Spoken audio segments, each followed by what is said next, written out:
ने अभी जीवनी संक्षेप में वीरांगना फूलन देवी जी की पूरी जीवनी को संक्षिप्त में रखा और उन्होंने ये बता दिया कि किन विषम परिस्थितियों में हमारी बहन फूलन देवी जी जो शुरुआत से ही विद्रोही स्वभाव की थी।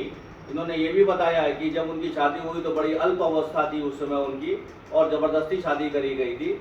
उससे पहले भी ये जानकारी मिली है कि उनके चूँकि परिवार में बहुत जगह ज़मीनें कम थी और उनके चाचा ने वो ज़मीनें हड़पने की कोशिश करी थी, तो उन्होंने क्या किया था कि उसी समय उसको चाचा के लड़के का सिर फोड़ दिया था किसी पत्थर मार के। और इसी तरीके की और घटनाएं भी पता चलती है। इससे लगता है कि उनके अंदर में प्रतिशोध की आला वहीं से ही प्रतिशोध चालू हुआ था। लेकिन बाद में जब उनके पति बताया दीपक भाई ने कि वो शराबी इस तरीके का था, उनका नाम पुत्तीलाल निषाद था, तो पुत्तीलाल निषाद के साथ जब शादी हुई, जालौन औरैया के जिले की तरफ के वो लोग थे, तो वो बड़ा शोषण अत्याचार किया, पारिवारिक रूप से भी वो शारीरिक शोषण किया गया। और ये जब बहुत बीमार हो गई तो ये अपने घर वापस आ गई। जब ये ठीक हो गई तो दोबारा इनको ये अपने ससुराल पहुंची, वहाँ पे उन लोगों ने स्वीकार नहीं किया और उस आदमी ने दूसरी शादी कर ली थी। इसको लेके वो पुलिस के पास गई और पुलिस का प्रशासन का भी रवैया ये था कि उन्होंने भी इनका शारीरिक शोषण किया, वहाँ पे भी इनका बलात्कार हुआ और वहाँ से जो है इनके मन में प्रतिशोध की आग भड़की और इन्होंने उसी जालौन औरैया में ही अपना एक इस तरीके का ग्रुप बनाया जो इस तरीके की इनकी विचारधारा के लोग के साथ जुड़े और इन्होंने 27 में से 21 लोगों को जान से मार दिया।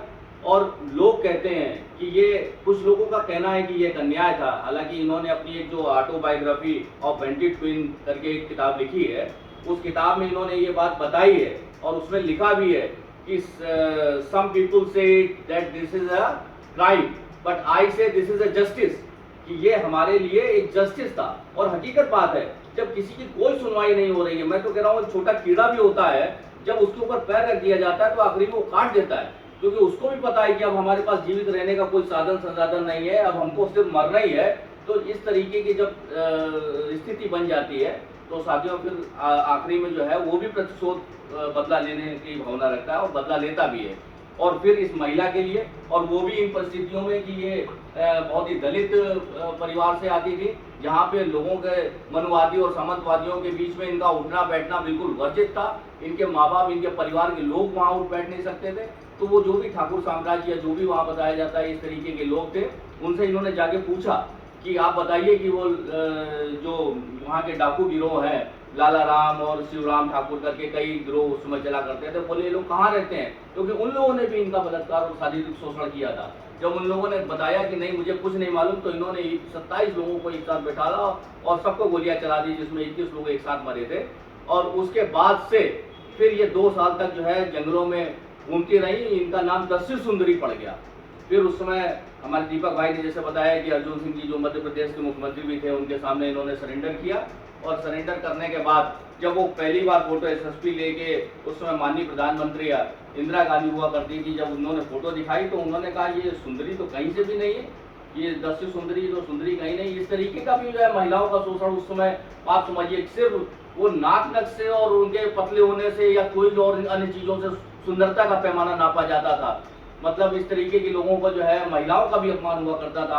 आप उस समय की विचारधारा सोचिए। हालांकि आज की विचारधारा भी कोई बड़ी अलग नहीं हो रही है।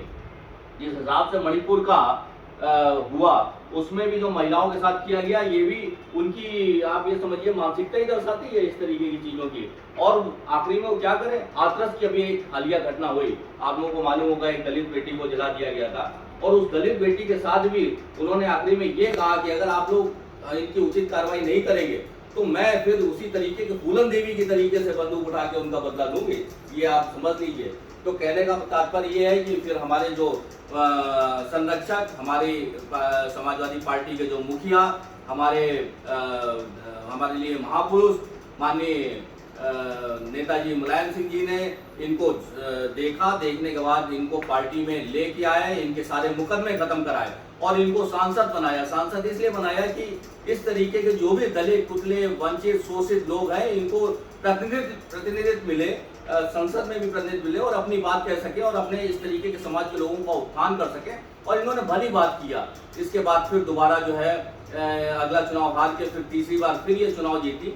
लेकिन उस चुनाव में जो है जो उसी विचारधारा का एक शेर सिंह राणा व्यक्ति था, जो 20 सालों से स्रोत वो भी बदला लेने की एक भावना रखे हुए था, उसने इनके घर के सामने, ये संसद से आ रही थी, उस समय संसद सत्र चल रहा था, संसद सत्र, उनकी गाड़ी खराब थी, किसी अन्य सांसद के साथ वो उतरी और उतरने के बाद वो जो है गेट के अंदर जैसे घुस रही थी, 3 लोगों ने उनके ऊपर गोलियां चला दी और वहीं पे वो गिर पड़ी।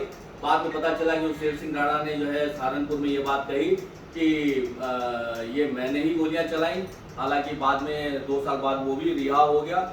लेकिन ये सारी कानूनी प्रक्रिया है। हमारा मकसद कहने का ये है कि एक व्यक्ति, एक जिसके ऊपर अत्याचार होता है, अत्याचार होने के बाद वो किसी तरीके से शस्त्र को उठाता है और शस्त्र उठाने के बाद में वो पुनः अपनी मुख्य विचारधारा में आना चाहता है। साथियों, वो मुख्य विचारधारा में लोग आने नहीं देते, उसको उसी तरीके से ही रहना, दबा कुचला रखना चाहते हैं। अतः मेरा सभी लोगों से कहने का तात्पर्य यही है कि चूंकि समय परिस्थितियों को देखते हुए हमें सर्व समाज को एक साथ लेकर चलना है और सर्व समाज के लिए हमें जरूरी है कि समता मूलक न्याय हो, समता मूलक समाज हो।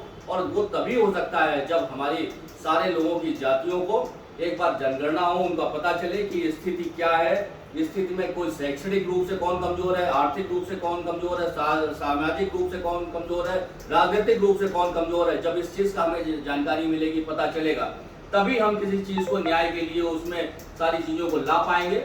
जाति जनगणना के अंदर में साथियों बहुत विस्तार से सारी चीजें हैं। ये पूछा जाता है आपके परिवार में कितने लोग हैं, आपके साथ कितने लोग हैं, आपकी कितनी आय है, आपके परिवार में बच्चे कितने पढ़े लिखे हुए हैं, आपकी जमीनें कितनी हैं। ये सारी व्यवस्था उस जाति जनगणना के आधार पर आती है, जिससे ये पता चलता है कि समाज में कौन से ऐसे लोग हैं जो आज भी पिछड़े हुए हैं, किसी भी स्तर पर पिछड़े हुए हैं, और उनको आगे लाने के लिए सबसे जरूरी आज के समय जाति जनगणना है।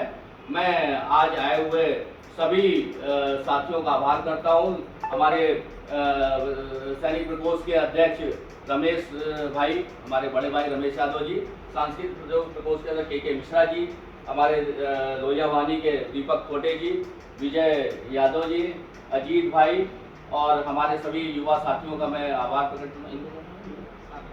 सागर भाई का बहुत बहुत आभार करता हूँ। सचिन वर्मा जी का भी बहुत बहुत आभार व्यक्त करता हूँ कि आप सब लोग आए और इस कार्यक्रम में सम्मिलित।